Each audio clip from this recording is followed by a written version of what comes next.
You know, I'm starting to realize who Rebecca, aka Luz, reminds me of. She reminds me of a freaking chameleon. That's right, a chameleon. The way she's able to blend in and out these places without being recognized is absolutely amazing and devastating at the same time. If you know, you know, especially at this episode right here, right? What's up, y'all? Welcome to the Learn Support as I talk about my review of Alex Cross, episode 6. Make sure you guys hit that subscribe button, like, and please do not forget to comment. Let's talk about Alex Cross, episode 6. And it was going down on this episode in the worst way. Now, we know this right here. Kayla and Cross, they're back together, back at the precinct, right? Of course, John already, I mean, not John, but Cross already has conversation with John. John's still trying to get intel on his mother. But Kayla and Cross are back at the precinct. And that's when Kayla lets him know you broke protocol and they're getting ready to light you up in here.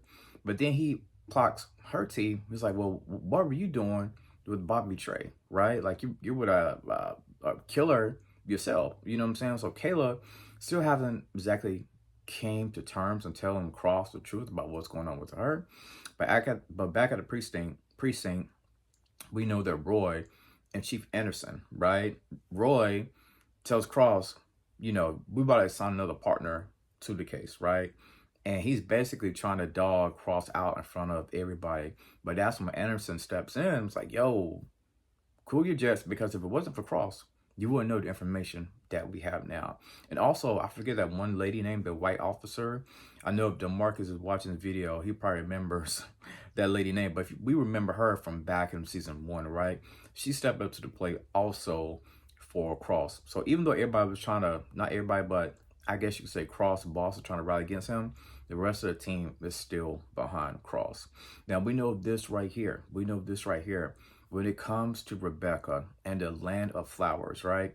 When it comes to those tattoos that are on her back, they all are demons that, you know, that comes from her mother, because these are the enemies that her mother was supposed to slay before the mother ended up dying, things of that nature, due to all of the people, all these billionaires and all these other people. With those tattoos on her back, Cross is able to finally connect it. But the thing about it, she's killing all these people, right?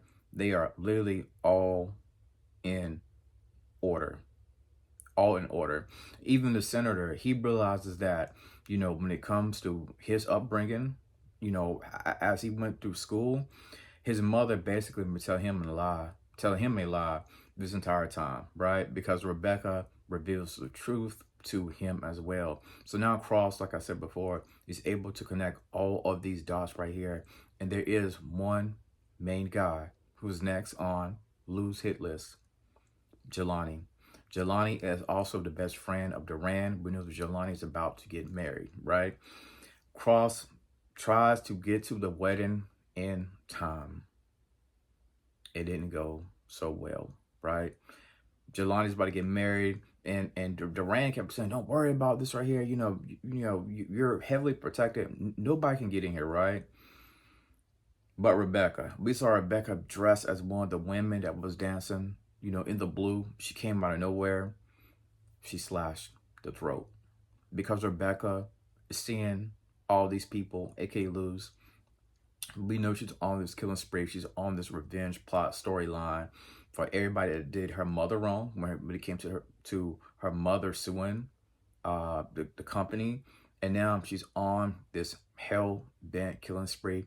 She takes out Jelani. Jelani's wife is there. Cross and them try to get inside the wedding, but people was dying left and right. Of course, we had that sniper that was there as well. And once again, Rebecca went away. She was able to escape away again. Oh my God.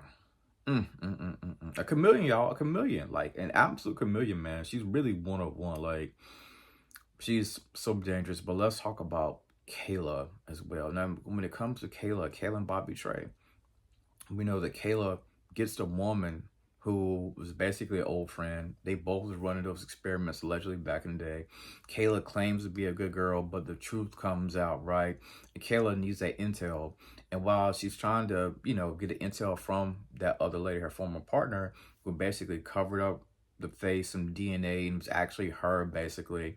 Kayla gets that intel, but at the same time, she puts like that, those experimental drugs, inside of her. She's like, make it stop, make it stop.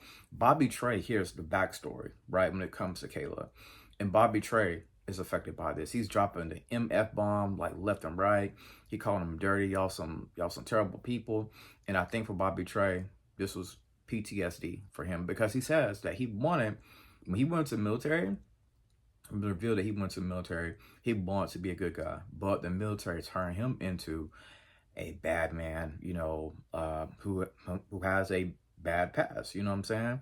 So now, I thought it was pretty funny when Kayla was choking that lady. We knew Kayla wasn't really going to kill that woman, but Bobby Trey felt some type of way when it came to just hearing about these experiments that was done to these men. So now Kayla in the mastermind situation is still not completely figured out yet the way we need it to be. Kayla still having that secret.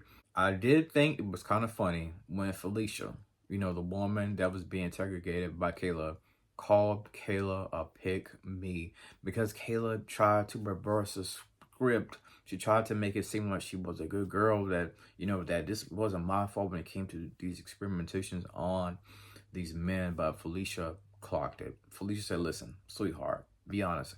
We both did dirty deeds when it came to these soldiers. We both are going to be held responsible at the end of the day. Of course, Cross really don't know. He's still out the loop. Bobby Trey can't believe it.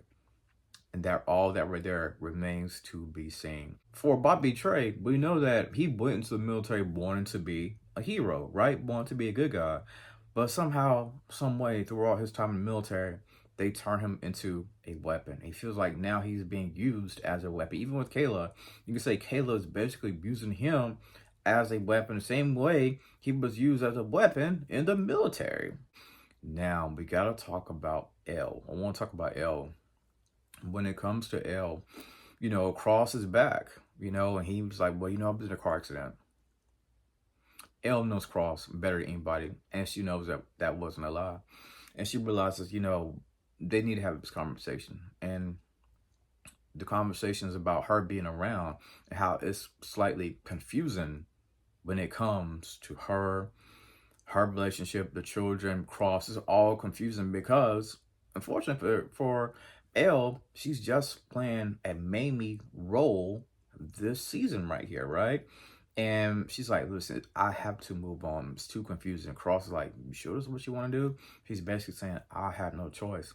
She gives him a kiss. He has that puzzled look on his face.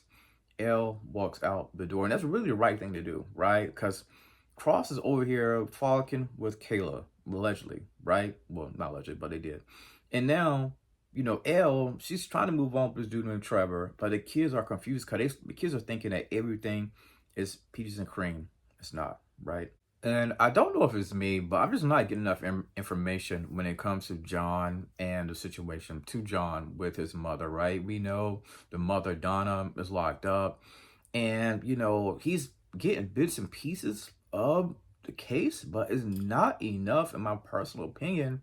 I don't know how they're going to wrap this up. Hopefully by next episode, they'll wrap this storyline up. I feel like they're dragging this case right here with his mother. Now, we know that the mother is asking for, take a look at some pictures. She wants to know and figure out who is the man that her son is today, right? Because she's missed out over, 40 plus years of not being in her son's life. So she ends up looking at these pictures and they're having a good time. And she puts her hand on top of his. And I think that may have been a ploy, you know what I'm saying? Because she wants to, I guess you could say, get off the best way she can, right? And while John is there, he's asking her questions like, do you know this guy right here? My name is Night Train. She claims she never met him. She don't know him. I'm starting to wonder, is the mother lying? Who is she protecting? Like, this storyline to me is just so, I can't explain the words that I'm actually looking forward to saying when it comes to John and this mother storyline. I just want it wrapped up, honestly. But, I want to say this right here as well. This is very important.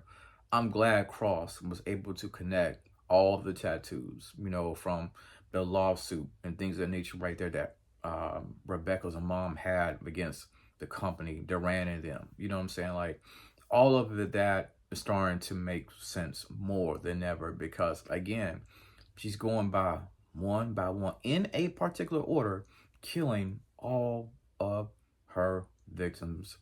And the thing about it, you know, even when they was at that strip club, she was there. She was there dressed down as a waitress in that strip club, looking at Duran and his partner, his best friend right here, Jelani. She was out there looking at them. So she's more closer than you really think. And I'm really surprised also that she let the senator, well, the politician, I can't remember if it was senator or not. I'm surprised that she actually did let him live. But that's the way it goes down, man. Jelani ends up dying. Duran is there, shocked and completely stunned because he thought that everything was protected. He really did. And that's how the episode ends with Jelani dying. So those are my thoughts about Alex Cross. Episode 6. Man, they got a lot to wrap up, a lot to tie in. I'm curious to see how they are going to do it. That's my thoughts, y'all. And as always, thank you for tuning in to the Lawrence Report.